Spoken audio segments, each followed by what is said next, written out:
Halo, jumpa lagi bersama saya dalam studi Al-Quran. Studi kita kali ini membahas surah Al-Ahzab ayat 59.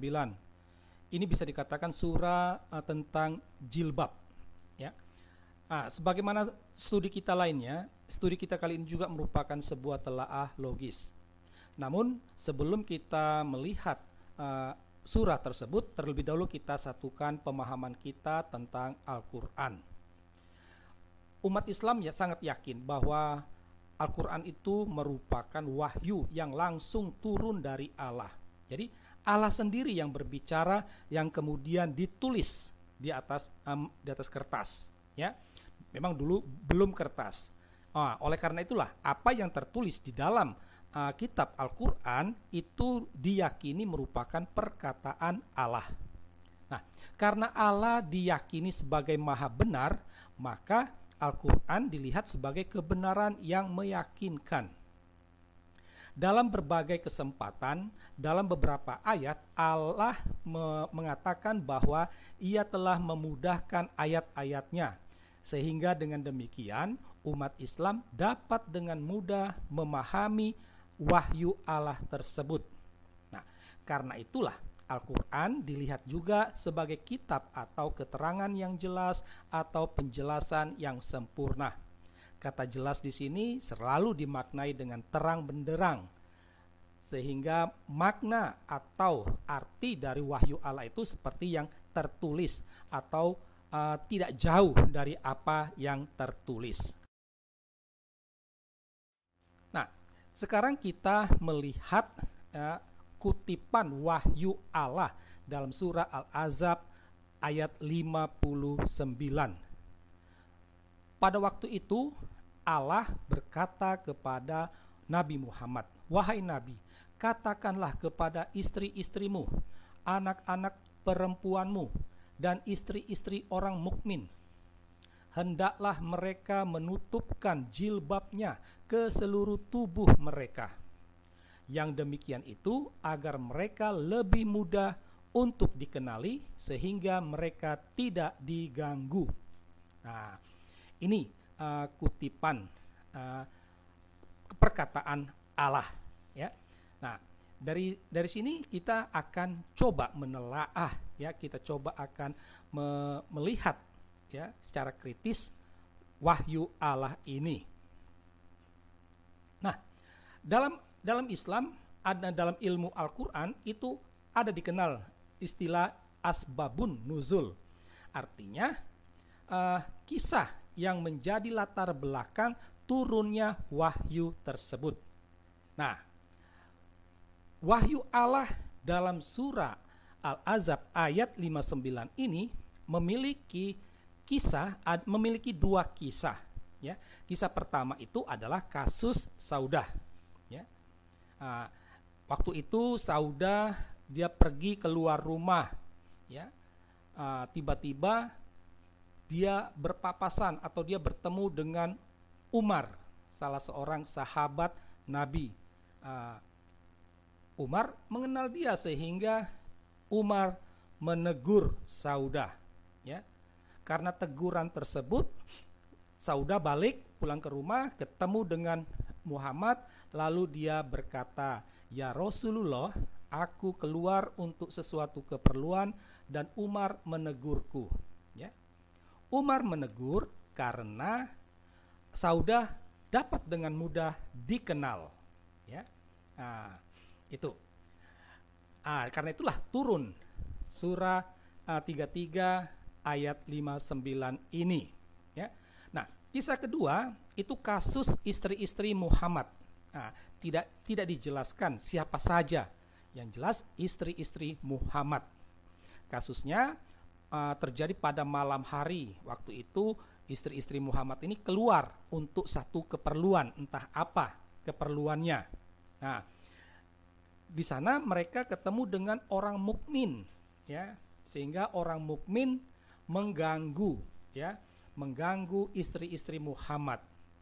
Istri-istri ini mengadu kepada Muhammad. Lalu Muhammad menegur kaum munafikin ini, ya. Nah, dari setelah mendapat teguran ini, kaum munafikin mereka berkata, kami hanya mengganggu hamba sahaya. Jadi mereka dapat dikatakan waktu itu mereka sama sekali tidak mengenal bahwa yang diganggu itu adalah istri-istri Muhammad. Nah, dari situlah turun surah Al-Ahzab ayat 59. Dari sini kita dapat ambil kesimpulan. Yang pertama, sebelum dua peristiwa itu tidak ada kewajiban pakai jilbab. Malah bisa dikatakan pada waktu itu, pada waktu peristiwa itu, istri-istri Muhammad, entah itu Saudah atau istri-istri lainnya yang diganggu kaum munafikin, itu sedang tidak memakai jilbab. Sedang tidak memakai jilbab. Karena tidak memakai jilbab itulah Umar mengenal Saudah. Karena tidak mengenakan jilbab itu, kaum munafikin akhirnya mengganggu, ya. Nah, dari sini tampak fungsi jilbab, ya. Ada dua fungsi jilbab. Yang pertama agar tak dikenal, yang kedua agar dikenal sehingga tidak diganggu. Itu fungsi jilbab. Dari ayat tersebut, dari kajian tersebut, kita menemukan sedikit problematika wahyu Allah ini, ya.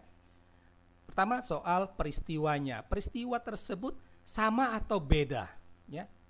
Peristiwa yang dari kasus Saudah dengan istri-istri Muhammad itu, peristiwanya itu pada satu hari atau hari yang berbeda.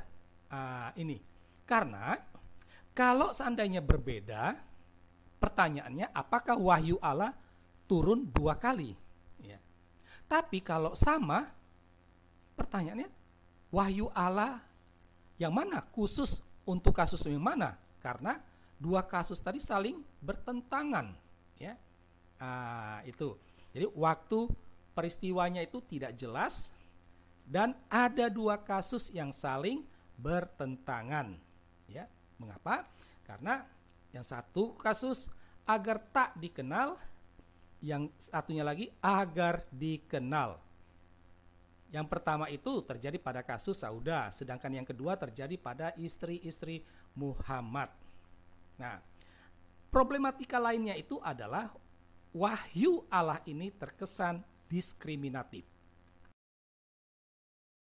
Nah, sekarang kita akan melihat tampak jelas sikap diskriminatif dari Allah Subhanahu wa ta'ala, ya.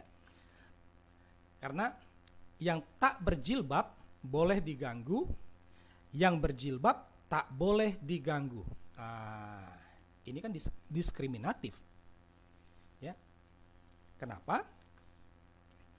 Kelihatan jelas martabat wanita itu ada pada jilbab. Jadi kalau wanita yang memakai jilbab martabatnya tinggi, sedangkan wanita yang tidak pakai jilbab martabatnya, harkat martabatnya rendah, sehingga boleh diganggu, boleh digoda. Ini diskriminatif. Yang kedua, sikap hormat terletak pada jilbab. Wanita yang memakai jilbab itu bisa dihormati, sedangkan yang tidak memakai jilbab tidak perlu dihormati. Diskriminatif, ya. Sehingga pertanyaan, kenapa Allah tidak menurunkan wahyu untuk kaum pria agar tidak mengganggu wanita, entah itu wanitanya berjilbab atau tidak? Kenapa Allah tidak justru mengatur kaum prianya? Kenapa justru wanitanya yang diatur, ya, padahal biang masalahnya sebenarnya ada pada prianya, gitu. Apakah jilbab menjadi jaminan bagi wanita untuk tidak diganggu, gitu? Karena ada juga wanita yang berjilbab dia diganggu, ya. Karena apa? Karena sumber utamanya itu ada pada nafsu ngeres kaum prianya. Oleh karena itu seharusnya Allah menurunkan wahyu untuk mengatur kaum prianya, bukan mengatur kaum wanitanya. Inilah sikap diskriminatif Allah. Nah, dari uraian tadi kita sampai pada kesimpulan, ya. Pertama, wahyu Allah tentang jilbab tidak jelas, ya, tidak jelas. Wahyu Allah itu untuk menjawab persoalan atau kasus Saudah atau kasus istri-istri Muhammad, tidak jelas karena bertentangan gitu.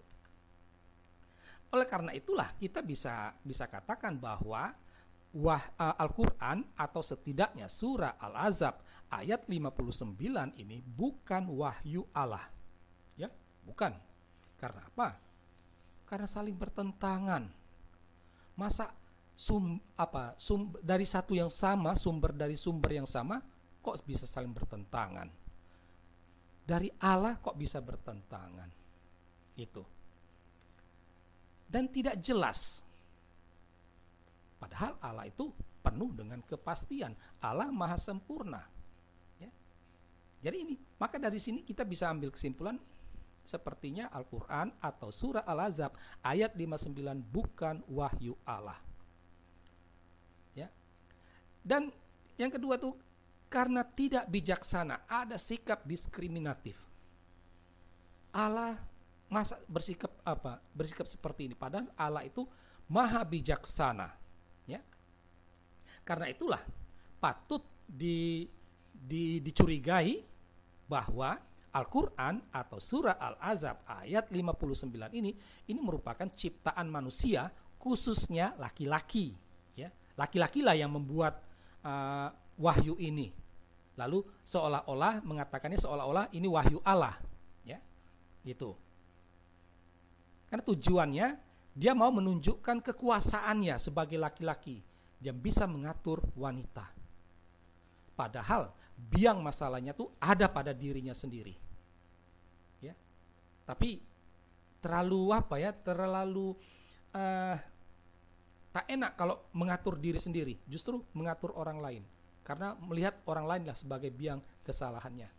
Nah, inilah permasalahan, ya, keanehan surah Al-Ahzab ayat 59, surah tentang jilbab. Demikian studi kita kali ini, semoga mendatangkan pencerahan. Sekian dan terima kasih.